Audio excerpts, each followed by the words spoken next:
All right, these are the answers to page 253. We're asked to just solve for x. In this one, it's easy enough. 4 to what power equals 16? That would be 2.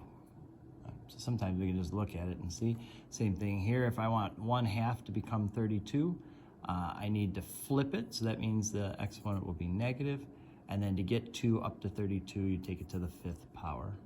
So 2 to the 5th is 32, and the negative is what brings it back up.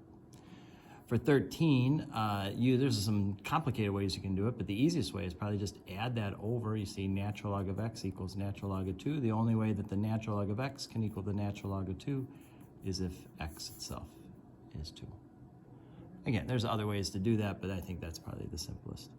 All right, e of the x is equal to 2. I don't know what power of e gives me 2, so when you're stuck in an exponential, let's switch it to a logarithm. So the log of 2 base e is equal to x. That log base e is natural log, and this is what we end up with, the natural log of 2.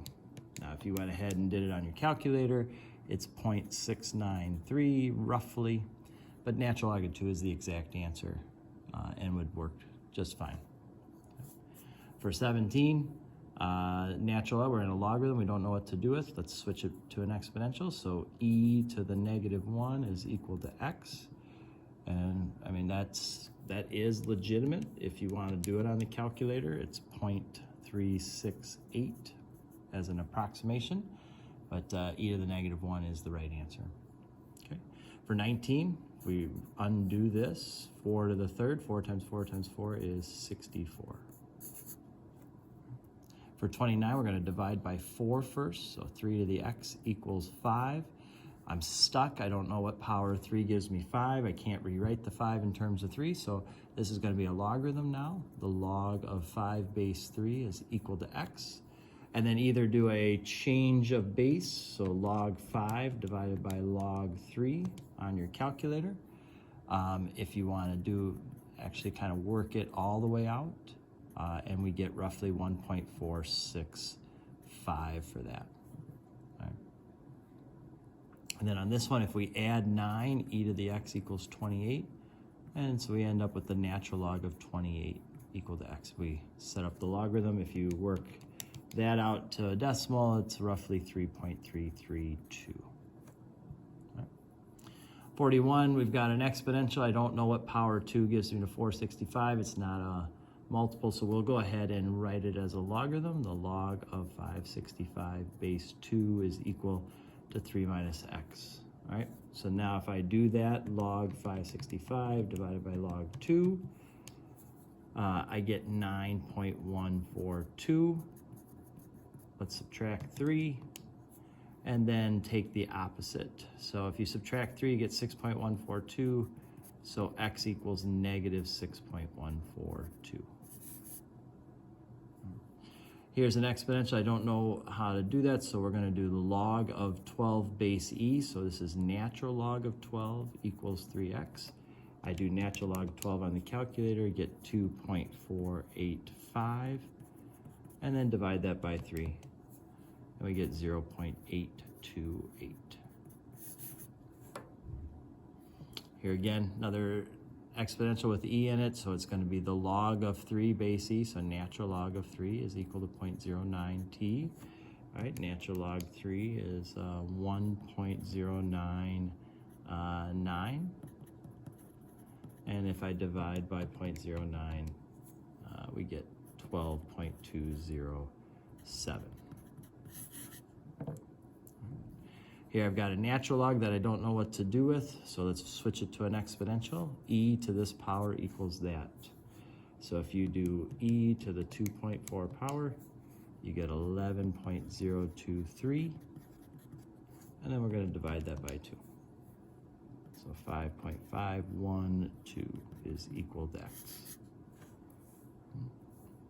For 83, we're going e to the first equals that. So we'll just have e, which is 2.71828, blah, blah, blah, blah, blah, equals square root of x plus 2. We're then going to square that. So we get e squared, or 7.389, equals x plus 2, and then subtract 2.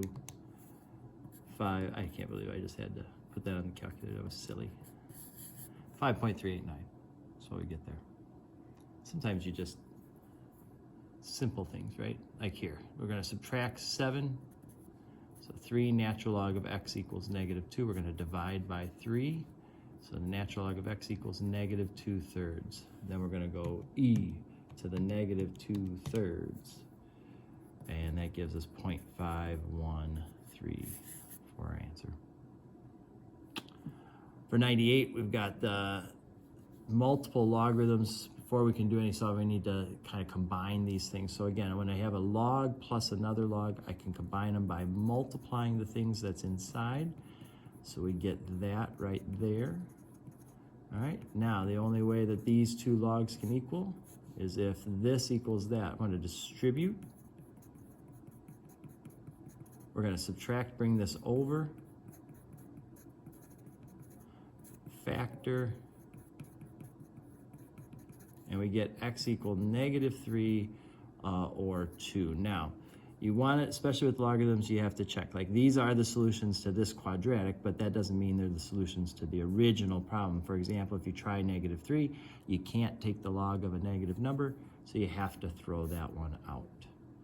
X equal 2 is our only answer for that. 99, same idea. I've got 2 logs here. Let's go ahead and combine them by, since they're subtracting, we're going to combine them by dividing the things that are there. Okay, I can then rewrite 4 to the 1/2. A half means square root, so square root of 4 is 2 equals this. I can multiply by x minus 1. And when I multiplied by x minus 1, I went ahead and distributed the 2 to both of them. All right. And then I'm going to go ahead and, I mean, you can go lots of different ways. I'm going to subtract x and add 2. Just swing the x here and the 2 over here. I end up with x equal 2. You can get to 2 a lot of different ways, but that's going to be our answer. If we plug that back in and give it a try, you'll see that that works out just fine. All right, then 111 gives us a function, and they want us to graph that. So let's kind of just make sure that we have the right equation, 48.1t. All right, so let's go to y equal and type this in. 6.7 times e to the -48.1 divided by x power. All right, I'm going to go zoom 6 to start with, see if we see anything there. And it's not showing us a whole lot, right? If I hit trace and slide, it looks like we've got very small values for e. It's starting to pick up here. So it looks like our y values are actually getting a little bigger as we go. So I'm going to go here and make my x maximum, say 50, and see if we see something pick up eventually. Yeah, there we go. All right, see how that's kind of moving up? If I make my x maximum, say 500, change this a little bit.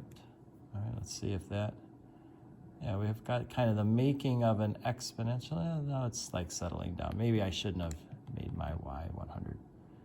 Let me go there. All right, so it kind of comes up and it starts to level off.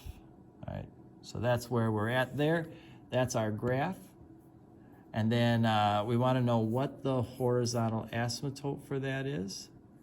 So it looks like it has it seems like it levels off up here if I hit trace. Looks like we're leveling off. I bet if we made t really, really big, this would make this almost 0 and give us 6.7. So I think we have a horizontal asymptote at 6.7. And what happens if we put 1.3 million in for t? Well, again, let's go this way and go, sorry, just a second. And then let's go alpha trace, y1 for 1.3 million. I'm assuming that that's what they want. And you see we almost get 6.7 right there. 6.7. All right.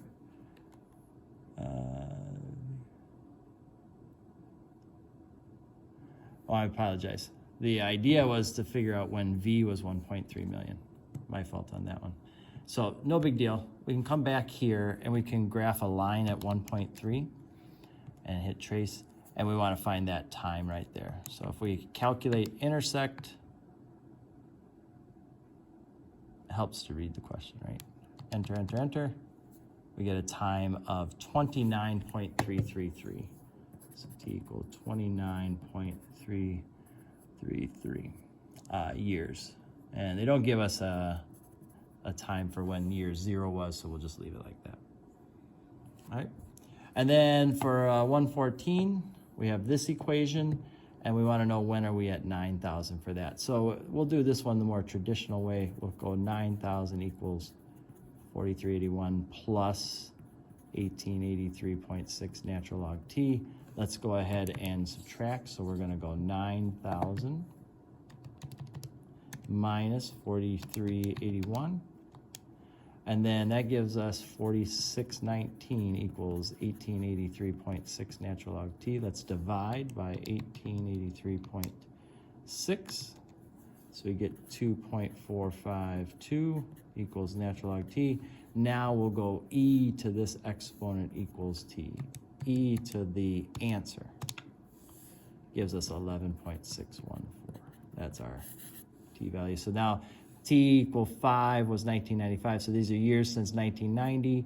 So this would be in 2001, 2002 is when this happened.